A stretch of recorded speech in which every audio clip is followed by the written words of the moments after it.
Hello, everyone. Welcome to today's People's Garden webinar.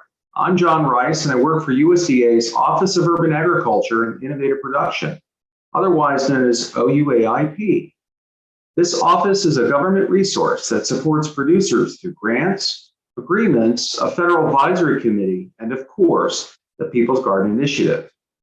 We encourage gardens everywhere to register their garden for free. Visit usda.gov/People's Garden to get connected with other gardens from across the country and learn about helpful resources and information. For those interested in receiving the latest news from our office, please sign up for email updates by visiting farmer.gov/urban.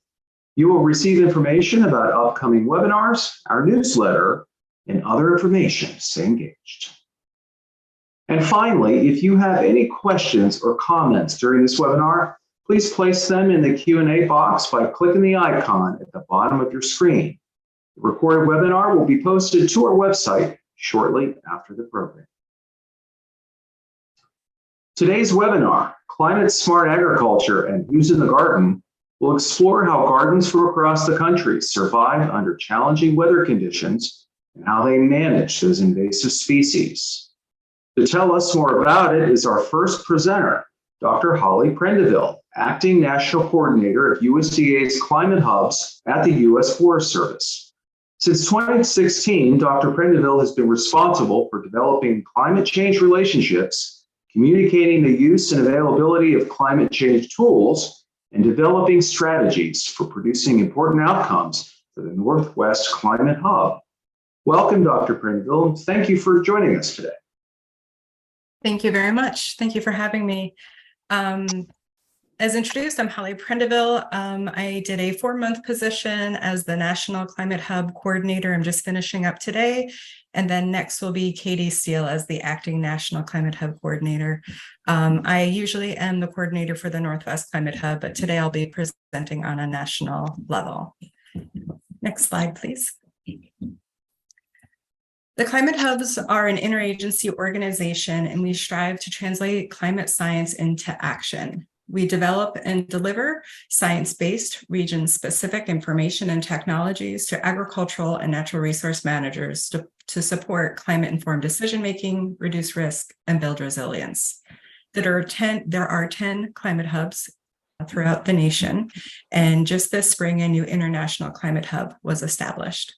We share information, research, and programs available from throughout the USDA. And so though I am a Forest Service employee, you may hear from other Climate Hubs with Agricultural Research Service employees or Natural Resource Conservation Service employees.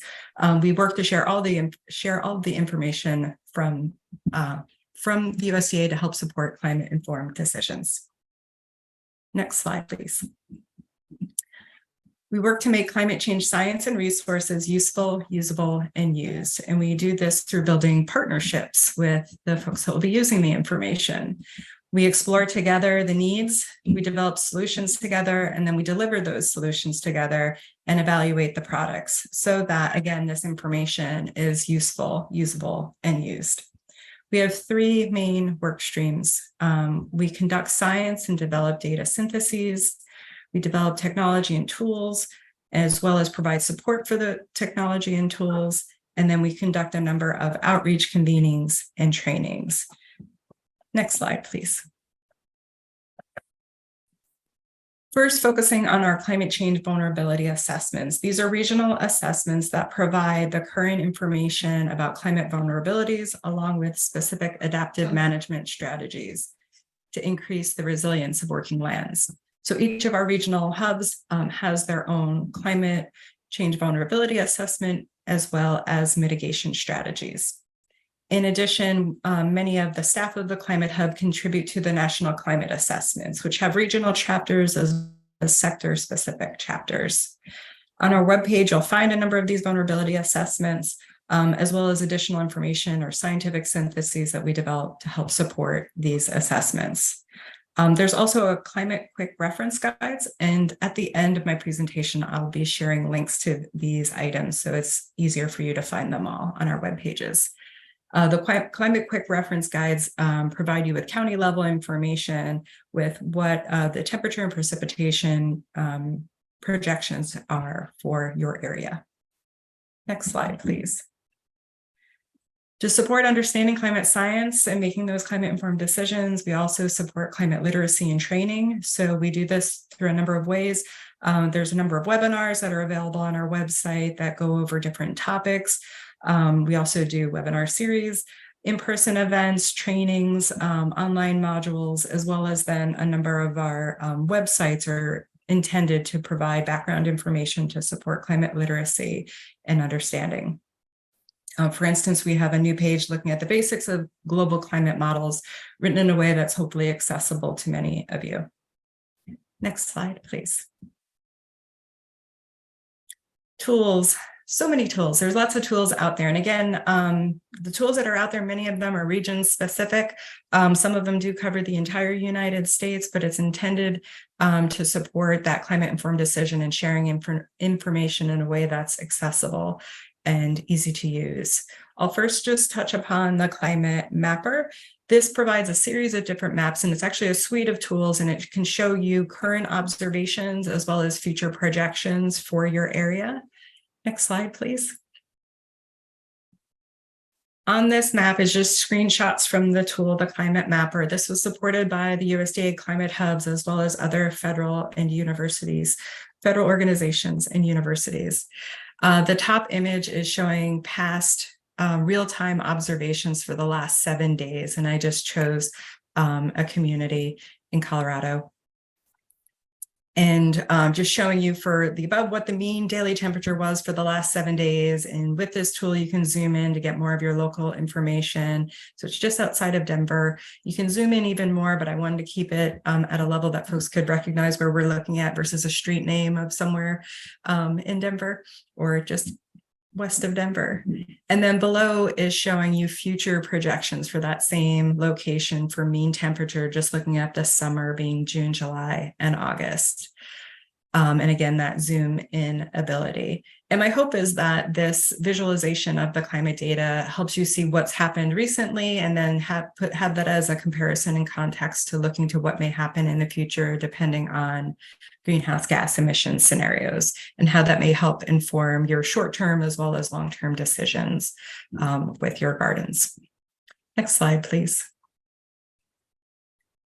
With the additional tools, there's a number to help with cover crops and cover crop species selection. Both of those tools come out of our Northeast Climate Hub. There's a national tool for condition monitoring and observation reporting. So when you're seeing drought impacts, maybe you're having to water more often than you have before. Providing those types of reports are helpful to see the on-the-ground citizen science reports to then relate that to the observations of the amount of precipitation that has occurred and can inform drought designation in some areas. And then from our Midwest and Northeast regions, there's also the historical freezing date tool, which gives you a sense of the average frost-free period, when freezing will start and end. So starting in the fall, ending in the spring, and how that is projected to change. Next slide, please. So with this information of vulnerabilities and risks, what can you do to change? And so we have a number of adaptation and action profiles and case studies. There's an adaptation and action workbook that focused on the Northeast and Midwest region of the United States. And there's a number for California, as well as Alaska and a few others. These have case studies available for particular farms. And some of them also include specialty crops. So this may be helpful for your gardens just to see what is a farmer doing for certain specialty crops, and that may translate to how you may make decisions or options available to you for your gardens.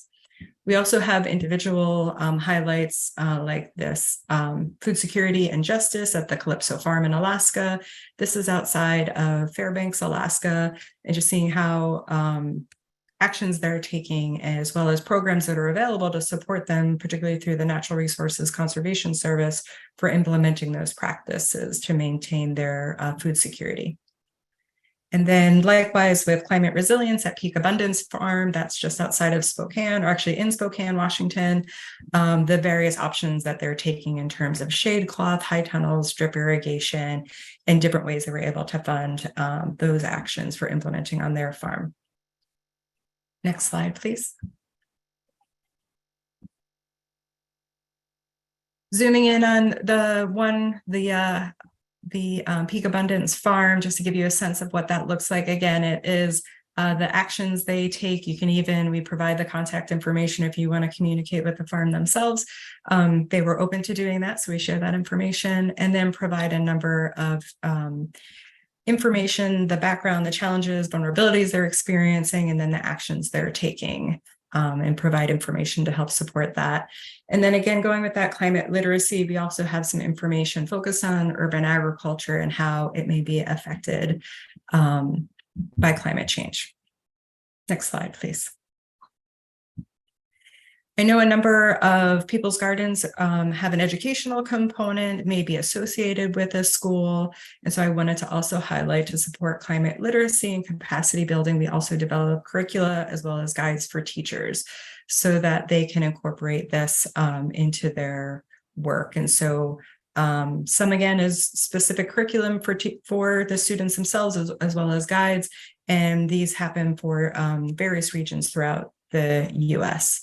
And I'll also highlight our Teach Kids and Farming, Climate and Soil with Senor Cepo in the Caribbean Climate Hub. They have modules in both English and Spanish. Next slide, please. Thank you very much for this opportunity to share this information with you. Again, at the end, I will share all of the links so it's more readily accessible to you. You can get a hold of us. Our current national lead is Bill Gould. You can send him an email, or you can send an email to the Climate Hubs at USDA.gov for any questions that you may have.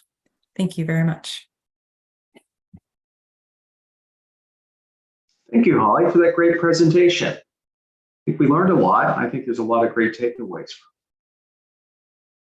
Next, I would like to introduce our very own Nika Bhattacharyya, Urban Agriculture Specialist with USDA's OUAIP. Nika has worked closely with our colleagues at USDA's National Invasive Species Information Center. As our next presenter, she's going to talk about invasive species and other resources for identifying and combating them. Welcome, Nika, and thank you for joining us today. Thanks, John. As John mentioned, I'm Nika Bhattacharyya. I'm the Urban Agriculture Specialist and People's Garden Initiative Coordinator with the USDA Office of Urban Agriculture and Innovative Production. And for today's session, we wanted to include a topic that's not always covered, especially when talking about climate change. And we've titled it, Who's in the Garden? What we mean by that is really learning what's around us in our garden and in our environment, and identifying where there may be invasive species, species that are not desirable, that can have some really big impacts on our environment, on our human health, on the economy. And so we're taking this topic, like John mentioned, worked really closely with our other colleagues in USDA to put this information together for you all. So, of course, the good place to start is just to define what are invasive species. And importantly, there are two kind of criteria that a species needs to meet. It has to be a non-native species to the ecosystem, to the environment, and it has to have this introduction that causes or is likely to cause economic or environmental harm or harm to human health. So importantly, non-native species, that term is not interchangeable with invasive species. To be an invasive species, it has to have that harm. In fact, a lot of non-native species are really important agricultural crops. So you may not know that tomatoes and hot peppers, they've actually come from South America. Lettuce came from the Egyptians. And so we consider those to be beneficial. They're non-native, but they're beneficial in an agricultural setting. For today's presentation, we're really focusing on those invasive species that can create harm in our environment. So how do invasive species spread? Unfortunately, a lot of it is due to human activities and often unintended. So you might have species spread through firewood if it's transported from one location to another. Same goes for outdoor gear, boots, packs, camping gear, so forth. It can happen when people move across the country, move across the world. It can happen in RVs where they're traveling all over. Importantly, also, invasive species can arise through the purchase of ornamental plants. It's really important to know and source plants for your garden from reputable sources and ensure you're not planting ornamentals that can be invasive. And invasive species, like I mentioned, they can be released accidentally. Of course, there's also those who may release unwanted pets or plants, and then you've got an issue because they're invasive species as well.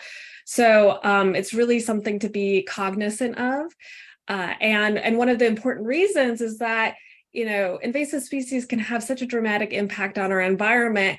And there's a lot of concern that with a changing climate, you're going to really see an uptick in them. And so a few ways in which climate change can really impact the spread and distribution of invasive species, one of which being the presence of new species that may be becoming invasive when they're entering regions due to climate change. Species hierarchies and ecosystems can change that lead to essentially new dominants taking over that have invasive tendencies. And also we know that there's a lot of ecosystem stress due to changing climate. You might have areas of extreme drought, flooding. Those are, areas where there's pathways for invasives to come in and take hold. And of course, one of the main reasons that we're really looking at this and want to spread the information about this is that when you have invasive species out there, you're really talking about native species deteriorating, decreasing, and that means a loss in biodiversity. So when I say biodiversity, I'm really talking about that variety of life on Earth, right? From genes to ecosystems. And biodiversity is really important to keep hold of because, it is through that we are provided food, fuel, shelter, medicine, and so much more. So again, just another reason to kind of highlight this issue. So now we come to the resources. USDA has a resource called the National Invasive Species Information Center. It was established in 2005 by the USDA National Ag Library, and it serves as a reference point, kind of an educational gateway to find information on organizations, species, services, and so forth. And so learning to identify invasive species can be the first step you take in being able to control them, of course.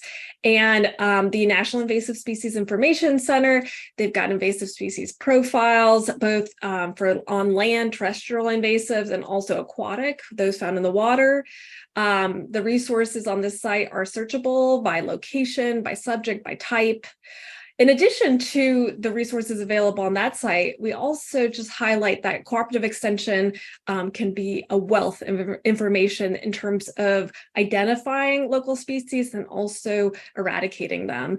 And so highlighting on this page that the National Institute of Food and Agriculture has a really nice college partners directory, and you can find extension services from across the country that can help you with invasive species identification. Another great resource, in addition to reaching out to extension specialists, is an online resource. So Ask Extension at ask2extension.org. There you can enter information and questions about what you're looking at. You can upload pictures and get one-on-one expert answers from cooperative extension volunteers from across the country. And so those are kind of two options to reach out to your extension specialists. And of course, now that you know what invasive species are, some resources to learn how to identify them, really encourage you to take action and also report them. So the National Institute of Invasive Species. They've got this really great website that has a take action page, and you can find general volunteer opportunities, other ways that the average citizen can prevent and control invasive species. This take action page highlights actual National Invasive Species Awareness Week. Just to flag for you all, that's actually February 24th through March 3rd in 2024. But I encourage you to go to the website and take a look at a lot of the resources they've got available. Also, if you are interested in looking at the reporting of sightings of invasive species, I wanted to highlight another website that's really, really cool. It's called the Early Detection and Distribution Mapping System, or EDMAPS. And this is a place where you can find specific invasive species info, distribution of invasive species maps. You can report sightings, and there's other tools and trainings just to highlight. So that's just a short snippet of some of the resources available, and we encourage you to take a look, reach out to experts, and start in controlling invasive species in your own garden. So with that, that's the end of my presentation. I'll invite John back on. Thanks, Ina. Another great presentation. I think the audience will really find those resources useful. As you know, we like to highlight some of the successes and challenges of our grant recipients and their registered people's gardens. This next segment will focus on two very interesting gardens. The first one is nestled in the heart of Phoenix, Arizona. It's called the Heart and Soil People's Garden, which has since blossomed into a dynamic hub that has brought together local residents, businesses, and organizations. This People's Garden would not have been possible without its partnership with the local First Arizona Foundation. To give us more details, we have with us Kimber Lanning, CEO of Local First Arizona, and Nika Forte, owner and garden manager of Heart and Soil People's Garden. They're going to tell us about their partnership and the unique challenges and accomplishments their garden has encountered over the past year. Thanks for joining us, Kimber and Nika. Wonderful. Thank you so much for having us. We're really proud to be here. So I'm going to kick us off. Local First Arizona is a 501c3 nonprofit organization. We actually operate statewide. And our mission is to create a diverse and inclusive Arizona economy. And we do that by using a multi-pronged approach that really uplifts and engages with communities across the state. We do a lot of work in rural and tribal communities, as well as a lot of work in the urban agriculture space. We believe strongly in empowering communities to identify what their food needs are, and then be able to activate on that. And we do everything within our power to help community members connect with their food and strengthen the food system by localizing it. So some of the work that we do includes, we launched and manage a statewide directory called the Good Food Finder website. And the Good Food Finder provides tools and resources for everyone from backyard growers all the way to full-fledged farming operations. And we help connect the general public, as well as grocery buyers, chefs, and others to the local food systems so that they know where to go to source locally grown foods. We're also very active in providing tools and resources to growers that are interested in regenerative agriculture, soil health, switching to desert adapted crops, and a variety of other tools and resources that can be helpful to creating resiliency within our food system. So part of what we have done with the People's Garden is to be able to leverage our resources to open the door for a fantastic community leader to be able to take the lead on a People's Garden in Phoenix. And Nika Forte is here to talk more in depth about the work that we're doing with the People's Garden. She named it the Heart and Soil Garden. And she's deeply rooted in the community of South Phoenix where the garden stands. And I'm going to hand it over to her to talk a little bit more about the work that's happening at the People's Garden, the Heart and Soil People's Garden. So Nika, I'll hand it over to you. And if we could go to the next slide, please.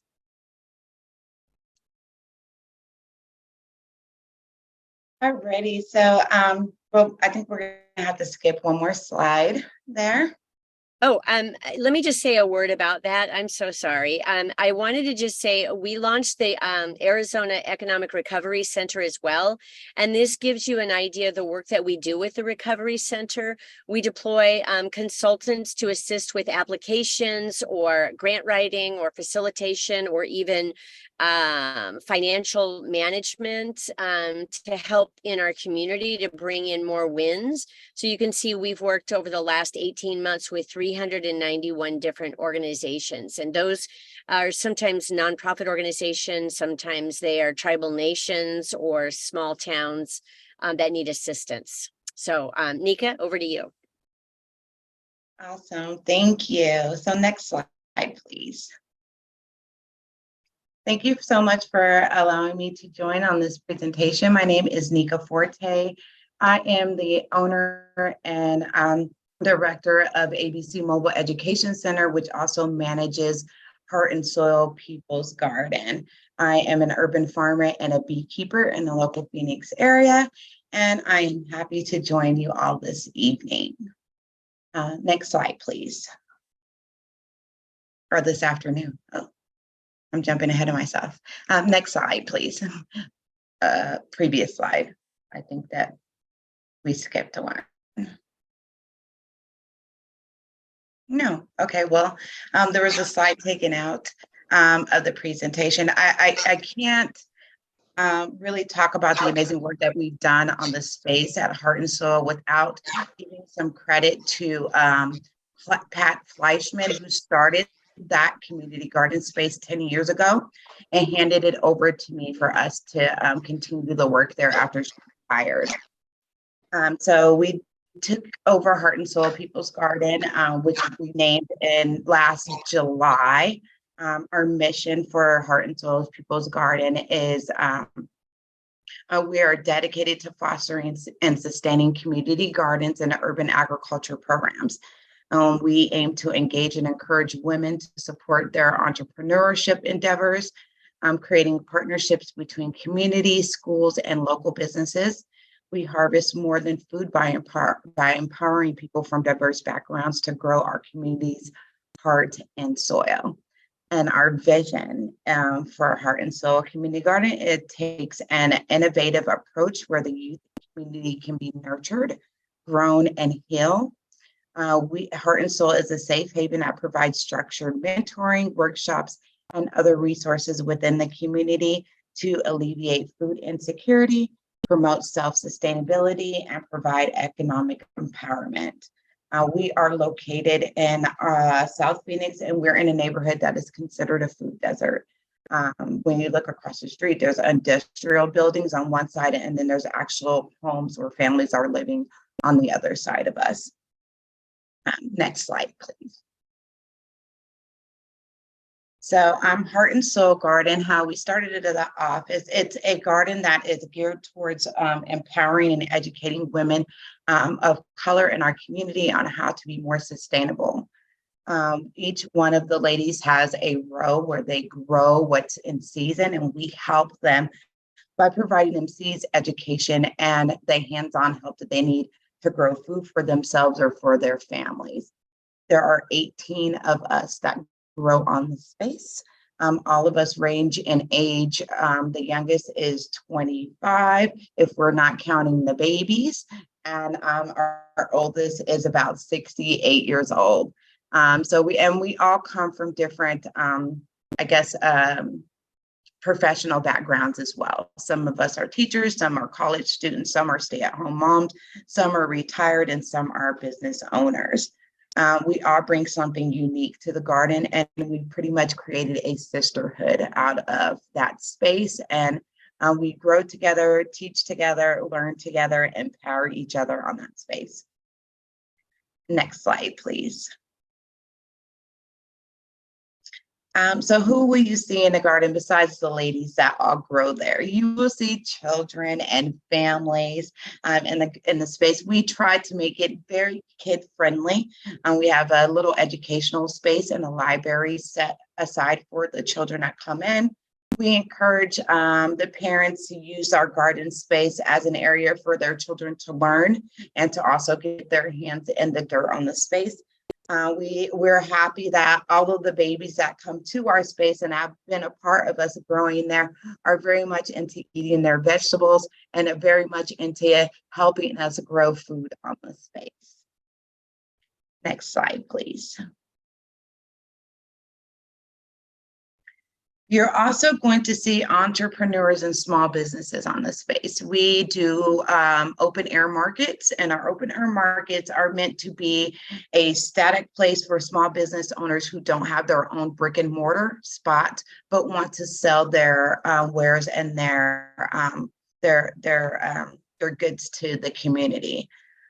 We're very much about supporting these women and giving them the access they need to community to, again, sell stuff and make things for their families. So we once a month, we do an open air market on that space. And we've kind of made some changes about times and stuff due to the weather, but we're always open to inviting small business owners. And while we are very heavily woman focused, I want to get to the next slide, please.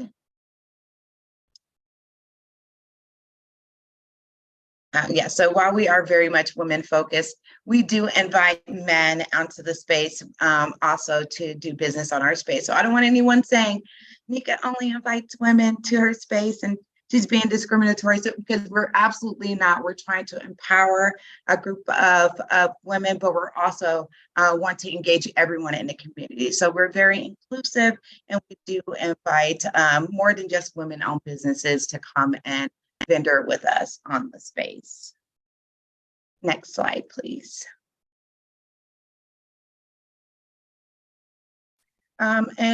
Besides us having the women growers on the space, and besides us having like entrepreneurs and small business owners, we also invite health and wellness instructors and practitioners to our space. So we do meditation, yoga, tai chi, breath work.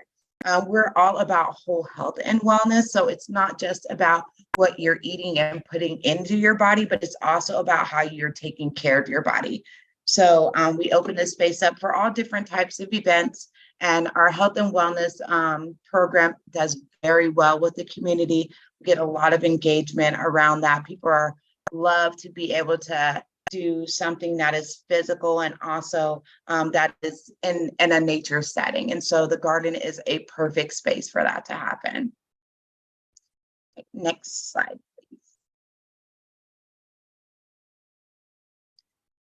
Besides that, we also invite community members. Besides community members, we also invite community activists, nonprofit organizations, local artists into our space. We want to be like a space where everyone comes to gather, network, learn from each other, and just build with each other. I love the fact that we have so many activists and local nonprofits in Arizona that are fighting against food insecurity. And so we want those individuals to come to our space to spread that word to those who may not understand what we're doing in Phoenix as far as food security and what that is looking like in our different pockets around the valley. We've invited children's book artists to our space because, again, we want to engage children and families. And so there's a local author that we invited to come out and read his book to the children.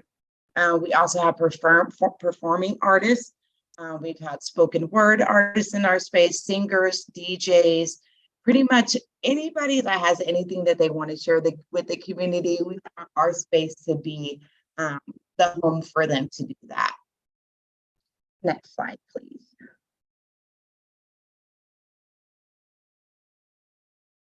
So I did talk about our open air market briefly, but I really want to get into a little bit more information about this because we're not only just a space for local businesses and vendors to come in and set up to sell their stuff, but we're also giving away free produce to the community at our open air market.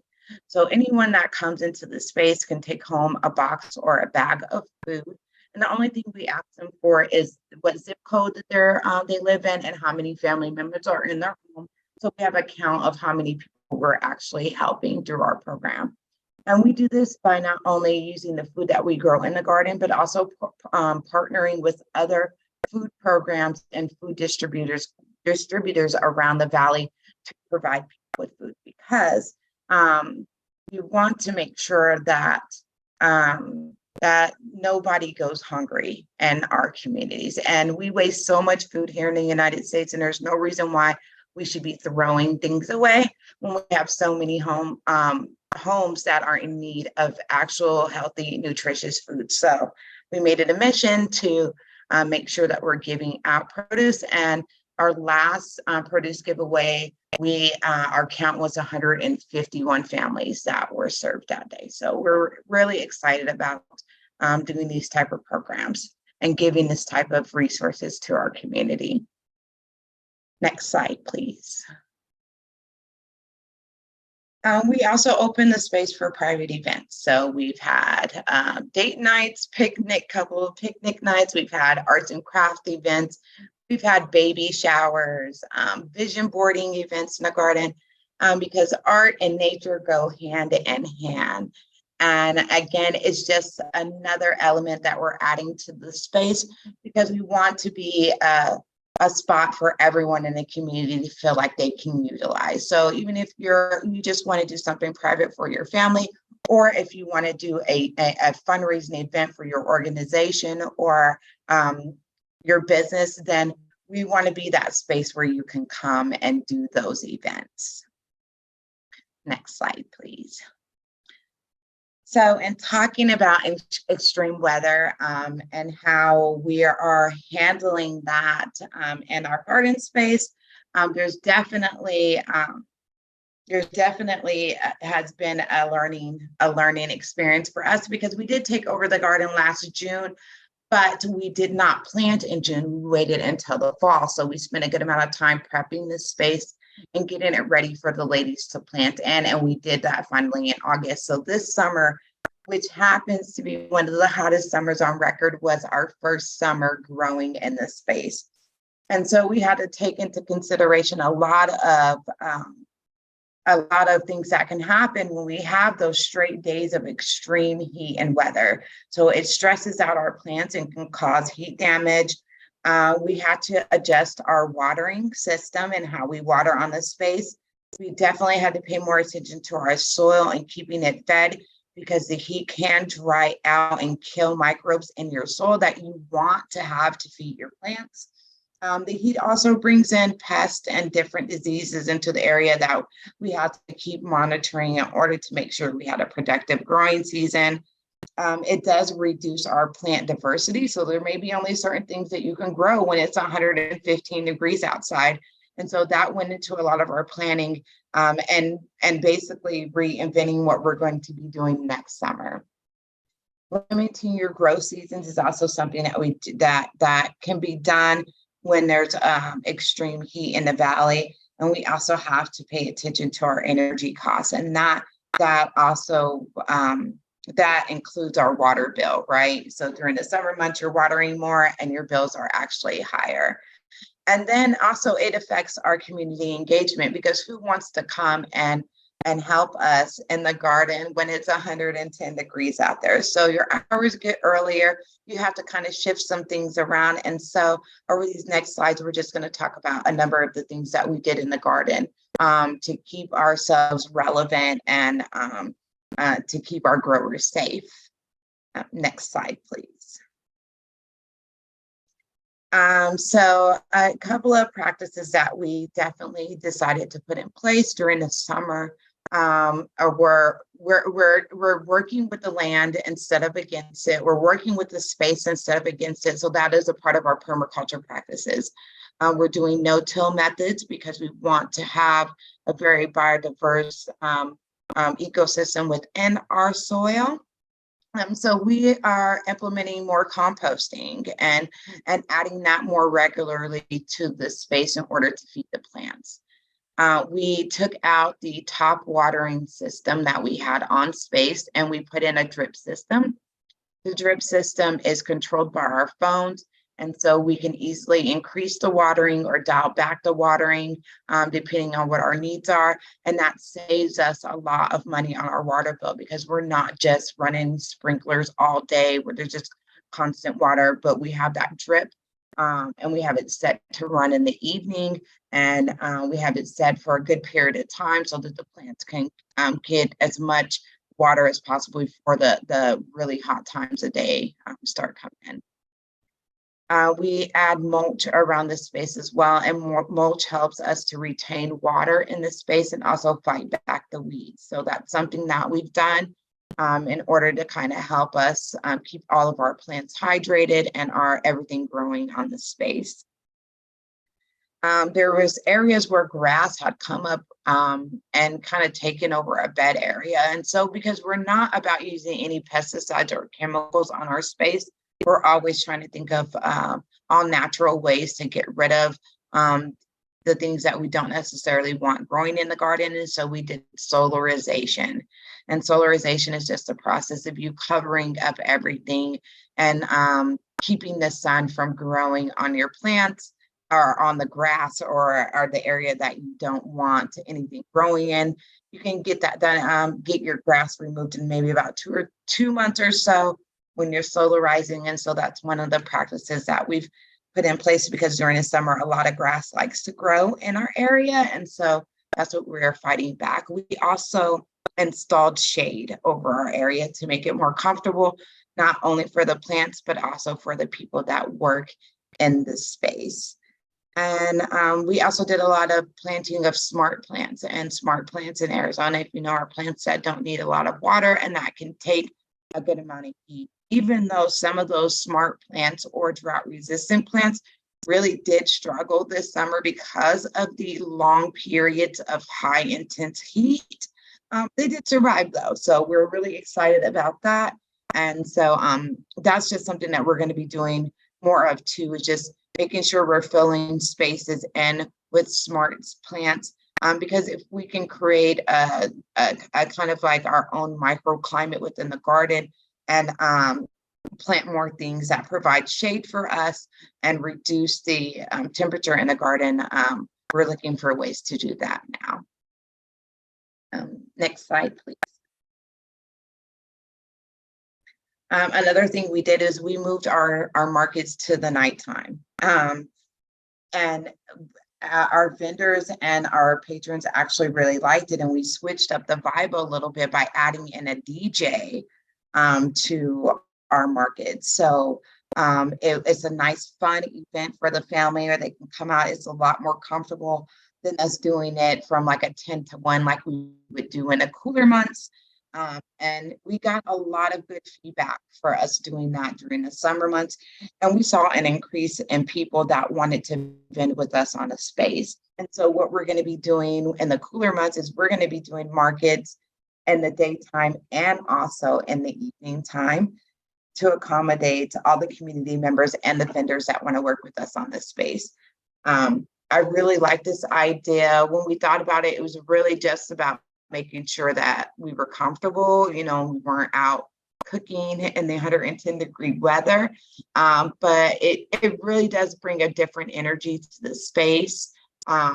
It's also a place for like people to gather on a Friday night that might not necessarily, or a Saturday night that might not necessarily want to be clubbing, but wants to be, in a nice environment where they can network and meet other people and maybe, spend their money on some all natural products and support local businesses. So we were glad that we implemented that, and we're going to keep that going. Okay, next slide, please. And so before I let you guys all go, I definitely want to make sure that I am pointing out all of the organizations and people that are helping us. So besides our local businesses and community members, we are supported by Local First Arizona. Local First Arizona actually holds the deed on the land, but they're also, because my business is a for-profit business, Local First is a nonprofit, and we're partnering together on grants to bring the community to the space. So we could not do this work without Local First Arizona. We also have Phoenix Local Organizing Committee that that pays for the insurance for us to be on that space. And they also help us in educating the community. So in doing workshops and promoting the garden and the events that we're doing, Phoenix Local Organizing Committee helps us with that. Full disclosure, my daytime job, I am the farm director for the Society of St. Vincent de Paul, but they have also partnered with us in the garden to help bring fruits and vegetables into the space. So when we are not able to produce enough food to do our open air markets, St. Vincent de Paul is stepping in and providing us with all the fresh produce that we need to hand out to community members. We also have the Phoenix Realtist Professional Group, which is a nonprofit, and it's a Black Realty a nonprofit organization. And they've helped us by donating money to us for us to do different projects and hold our events on the space and get some of the tools that we need when we're having these events. And last but not least, in CRS and the USDA, we are a part of the USDA People's Garden, and we could not do this work without them and their support as well. So they've helped us get educational materials and other things that we need to keep our community informed and to keep our garden thriving, relevant, and providing resources for the community. Next slide, please. For more information, I invite you all to follow us. We are on Facebook at Heart and Soil People's Garden. We are on Instagram at abcmobile_heart and soil. And then we're also on the web at www.heartandsoilgarden.org. I want to thank you guys all for allowing me to present to you. And I invite you again to follow us, support us, come to our events if you can, and feel free to reach out if you have any questions, or if you want to vend with us at one of our events or partner with us and collaborate with us on it. Thank you so much for allowing me to speak, and have a great rest of your day. Thank you, Nika. What a great presentation. You have a beautiful garden there in Arizona. We wish you great success. Finally, we move from Arizona to a rooftop garden, in Cincinnati, Ohio. The Green Learning Station at the Civic Garden Center of Greater Cincinnati offers people of all generations hands-on experience, growing food and native plants anywhere and everywhere, transforming trash into compost, and keeping rainwater where it falls. To tell us more about it, we have Mary Dudley with us today. She's an ecology education manager for the Civic Garden Center of Greater Cincinnati. Mary facilitates educational programming for teens and adults focused on sharing the amazing resources showcased in the Green Learning Station facility. Welcome, Mary. Thanks for joining our webinar today. Thank you so much for having me. I feel really honored, especially after hearing that inspirational story. And we in Cincinnati have been sharing some of those same challenges and employing some of those same solutions. So that's very exciting. So the Civic Garden Center is located in Cincinnati. We're just a hop, skip, and a jump from downtown. We're in a neighborhood called Avondale, and we've been around for 80 years. We were started during the Victory Garden movement to really get people living in the city to think about how they can be creative with growing some of the food that they need to eat. And really, our mission hasn't changed. We employ more current strategies, and we have a very strong native plant program to reflect some of the challenges we've been seeing in our gardens. over the last few decades. The garden that we're going to be talking about today is on top of our Green Learning Station, which is a renovated gas station. And it's really neat because it's come full circle. We have some electric charging carports in the parking lot now. And so we are, again, a refueling station, but just not with gasoline anymore. So it's very exciting. I want to welcome anyone in the Cincinnati area, or if you're here on a visit, to come and hang out. We have a beautiful partnership with Cincinnati Parks. And so the location where we are is a park that's open dawn to dusk, and it has a wonderful botanic collection that people can look at. We focus on sustainability, and we also have a wonderful flagship program for community gardens. And we're focused on urban agriculture. No matter how small your garden is, if it's just a flower pot or it's a few acres, we really want to help people be able to change our local food system for the better, and try to mitigate some of our food desert challenges and bring people together. So really building that community similar to what we heard before. We have a strong school garden program as well. We are eager to train the next generation of environmental activists and stewards as we move forward. We are finding that some of our young people don't feel they have a space in the local food system, and we really want to change that perception. We need their creativity. Some of these challenges that we're coming up against are stumping us, and to be able to step back and look at it in a different way is really important. So next slide, please. This is our rooftop garden. We use this demonstration space to show students that come on field studies and visitors what you can do, and just to think outside the box. We have several different depths of soil medium, growing medium on top of our roof so that we can grow different types of crops. We have some that are very shallow that are for sedums, and those are going to be your drought tolerant succulent crops, but they also do wonderful work with keeping the building below cooler and making sure that we are able to capture some of our rainwater runoff.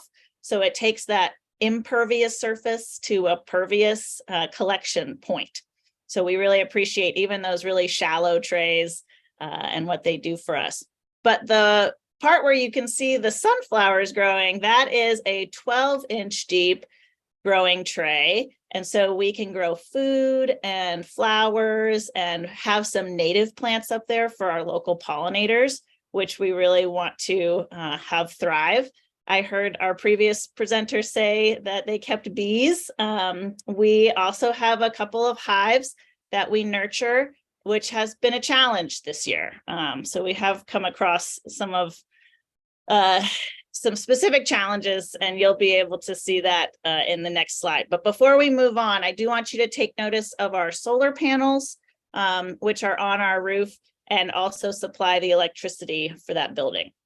So go ahead and go to the next one, please. All right, so this is me standing on the roof at a different angle, and right behind me, you can see a very large construction site. There was a several-story hospital building there that was torn down earlier this year, and construction is still ongoing. I can hear it right here. The amount of dust and debris that has come into the garden and covered the solar panels on pretty much a daily basis has really caused some challenges for us.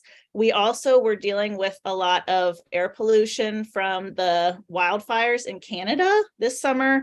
And so there were days where we just could not safely work in the garden. I was trying to spray the solar panels off so that they could be more efficient. But just over and over, it was becoming more and more of a challenge with our air quality. That being said, we have regularly had challenges with drought, and watering a rooftop garden is always a constant. You can move to the next slide, please.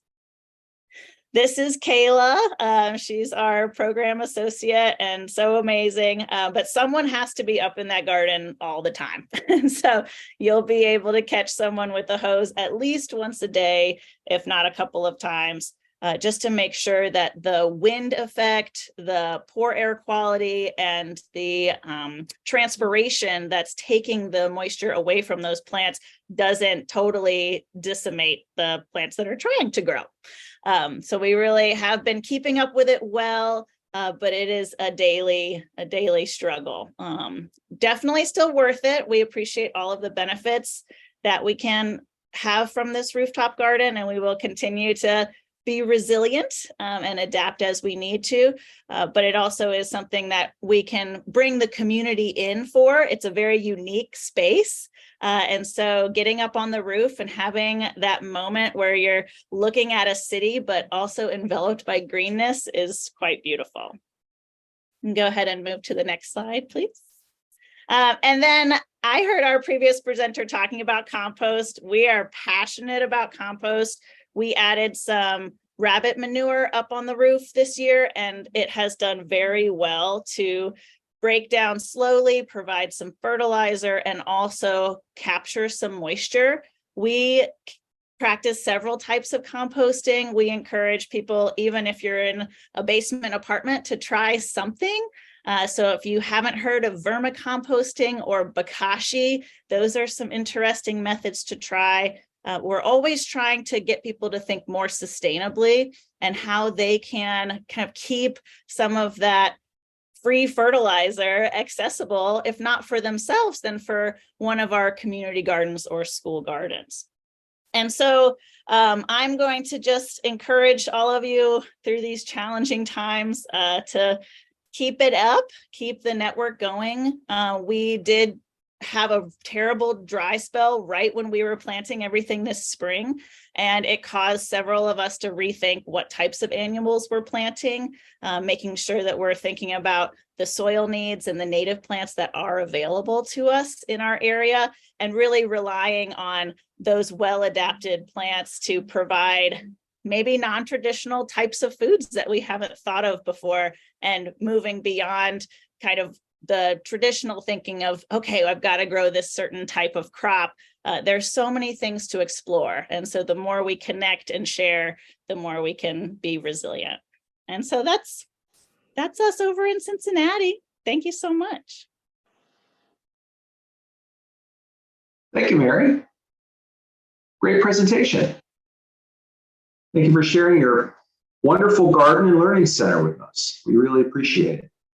I'd like to encourage our audience members to visit both the Arizona and the Cincinnati gardens we showcased today.